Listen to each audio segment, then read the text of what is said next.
So one of the reasons the dietary space is so confusing is that you have completely opposite perspectives from credentialed people about very basic ideas of nutrition, like should you be low carb or should you be medium carb or high carb?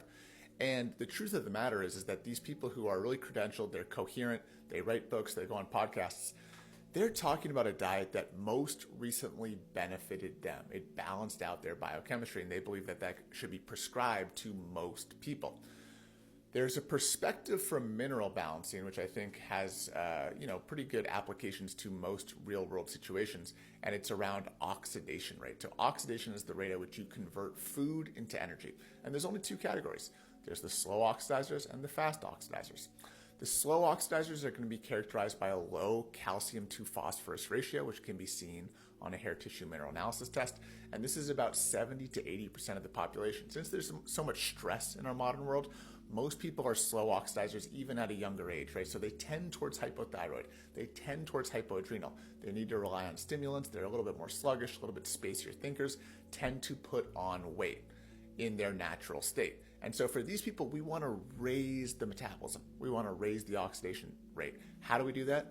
Many ways to do it. We can do it through vitamins and minerals, but a primary way to do it is through diet and including carbohydrates. It's very important that the slow oxidizer has carbs with each meal, or else they'll eventually burn out. They won't have any energy in the tank. So this person could go on a low carb diet and feel good initially because maybe they've got some gut issues. And by restricting carbs, they're not feeding any of those bacteria, but they will eventually burn out.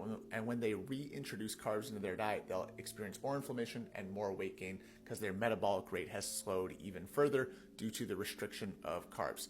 So most of my clients are dealing with two issues, right? They've got bacterial overgrowths and digestive issues, but they have a slow oxidation rate. One of the reasons they have the bacterial overgrowths and gut issues is because of the low adrenal function, right? So now they're not producing as much stomach acid, and over time, they tend to not be able to digest their food as well, and they have these overgrowths of fungus, bacteria, and parasites. And so the primary thing is to increase the oxidation rate so that we can restore the adrenal function, restore the thyroid function, and then we begin to address these chronic digestive issues over time, but only when we're raising the metabolic rate of the person.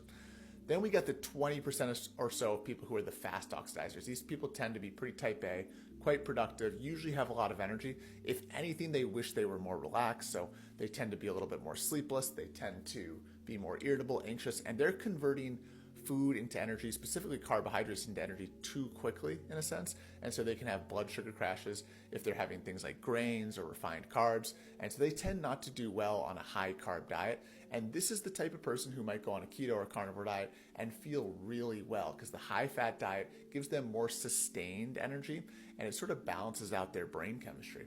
And so that's a situation in which we can see why, a certain portion of the population is going to do really well longer term on the low carb dieting, probably the fast oxidizer because it will balance out their brain chemistry. But most people, basically 80-90% of the clients I see, they're already slow oxidizers. They're on the spectrum of burnout.